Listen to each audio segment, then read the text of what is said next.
Assalamualaikum warahmatullahi wabarakatuh. Halo anak-anak, selamat pagi, salam sejahtera bagi kita semua. Bagaimana kabar kalian hari ini? Ya, semoga kita semua selalu dalam keadaan sehat walafiat ya. Semoga kalian semua bisa mengikuti pembelajaran IPS pada hari ini dengan Ibu sampai dengan selesai. Nah, seperti biasa, sebelum kita mulai pelajaran, kita berdoa dulu ya. Berdoa sesuai dengan kepercayaan masing-masing. Berdoa dimulai. Berdoa selesai. Hari ini, Selasa 6 Oktober 2020, kita memasuki pertemuan ke-11. Kemarin kita sudah melaksanakan penilaian tengah semester. Nah, Ibu sudah rekap hasil PTS-nya. Yang Ibu lihat ini masih banyak dari kalian yang skornya masih di bawah KKM. Masih ingat kan, KKM-nya IPS kelas 8 itu 71. Nah, untuk yang belum mengikuti PTS juga masih ada beberapa anak. Untuk jadwal susulan PTS-nya nanti Ibu akan informasikan lebih lanjut. Kemudian, silahkan kalian buka bukunya halaman 79 sampai halaman 88, materi pengertian mobilitas sosial dan bentuk-bentuk mobilitas sosial. Untuk tujuan pembelajaran kita yaitu yang pertama, peserta didik dapat menjelaskan apa itu pengertian dari mobilitas sosial. Yang kedua, yaitu peserta didik dapat menyebutkan bentuk-bentuk dari mobilitas sosial. Yang ketiga, yaitu peserta didik dapat mengidentifikasi contoh dari bentuk-bentuk mobilitas sosial. Coba kalian perhatikan gambar berikut ini. Gambar ini menggambarkan keragaman masyarakat Indonesia yang merupakan sebuah potensi dan kekayaan bagi bangsa Indonesia. Keragaman masyarakat Indonesia melahirkan suatu budaya yang sangat menarik.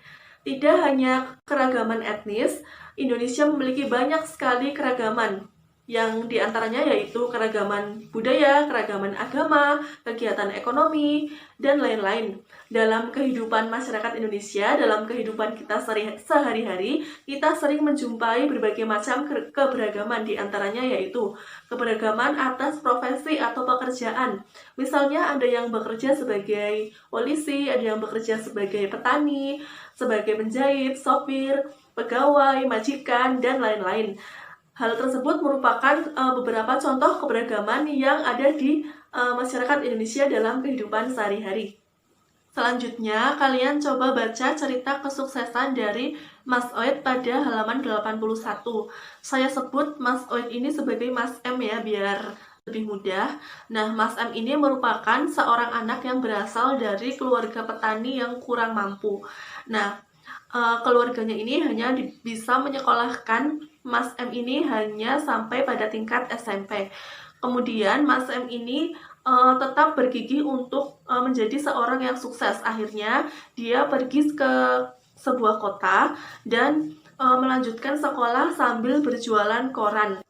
Akhirnya, dengan kerja keras yang gigih, Mas M ini memiliki modal untuk membuka toko buku dan kios koran, serta menjadi pengusaha yang memiliki 4 cabang toko buku dan mempekerjakan lebih dari 200 pekerja.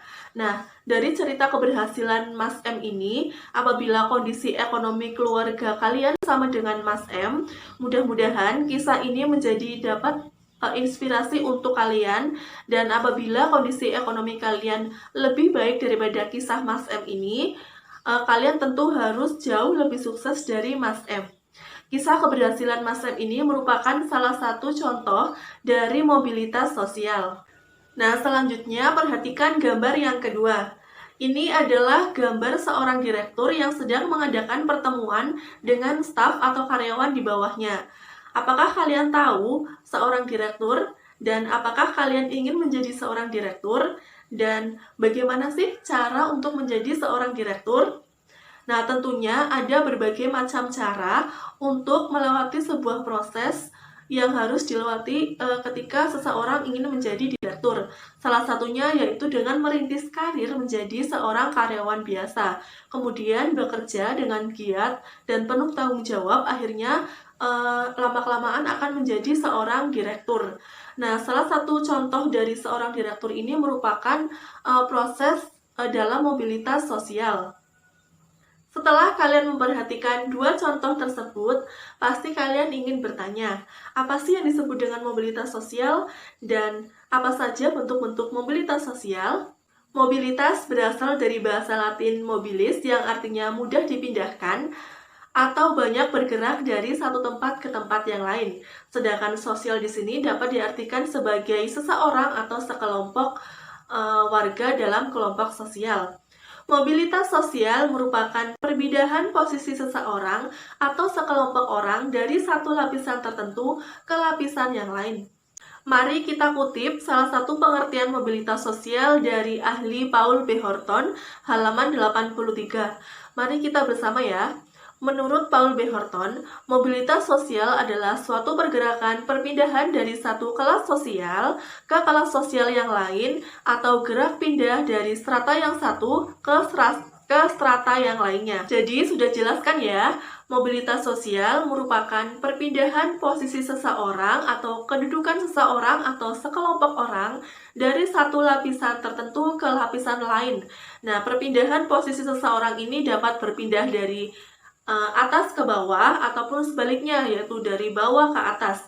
Contoh-contohnya sudah Ibu berikan tadi. Kemudian kita lanjutkan ke materi bentuk-bentuk mobilitas sosial.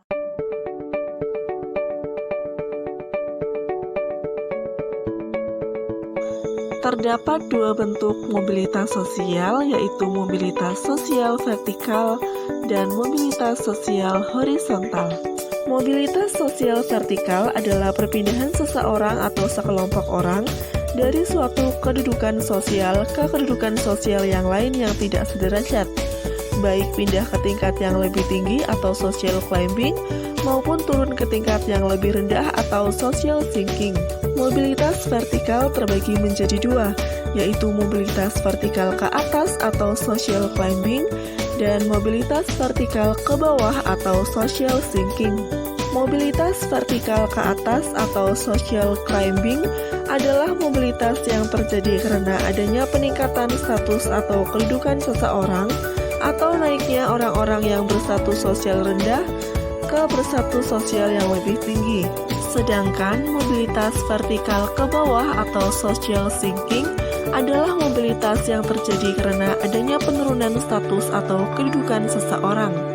Salah satu contoh dari mobilitas sosial vertikal ke atas bisa kita lihat pada Presiden Republik Indonesia, yaitu Bapak Joko Widodo.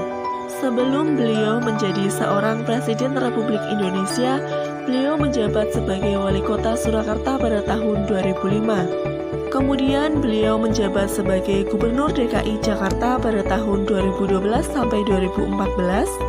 Dan sekarang beliau sudah menjadi Presiden Republik Indonesia. Nah, kenapa Bapak Joko Widodo ini merupakan salah satu contoh dari bentuk mobilitas sosial vertikal ke atas? Karena Bapak Joko Widodo ini mengalami peningkatan atau kedudukan status sosialnya dari beliau menjadi wali kota, kemudian beliau menjadi gubernur, dan sekarang beliau menjadi presiden yang sukses. Selanjutnya, contoh mobilitas sosial vertikal ke bawah atau social sinking dapat dilihat pada gambar berikut. Berikut ini merupakan gambar dari seorang pejabat negara yang divonis hukuman karena kasus korupsinya. Pejabat negara ini mengalami penurunan status atau kedudukannya dari awalnya yang beliau menjadi seorang pejabat, kemudian sekarang karena kasus korupsinya beliau menjadi seorang tahanan. Kemudian kita masuk pada mobilitas sosial horizontal. Mobilitas sosial horizontal adalah perpindahan status sosial seseorang atau sekelompok orang dalam lapisan sosial yang sama, atau pada mobilitas sosial ini tidak terjadi perubahan dalam derajat kedudukan seseorang. Bisa kita lihat pada bagian mobilitas sosial horizontal berikut ini. Pada bagian horizontal berikut ini menunjukkan bahwa suatu seseorang atau sekelompok orang berpindah dari kelompok sosial 1 ke kelompok sosial 2, kemudian ke kelompok sosial 3 dan seterusnya dalam satu kelompok yang sama. Artinya, perpindahan kedudukan seseorang tersebut tidak terjadi pada lapisan sosial yang berbeda. Kemudian, berikut ini merupakan salah satu contoh bentuk mobilitas sosial horizontal.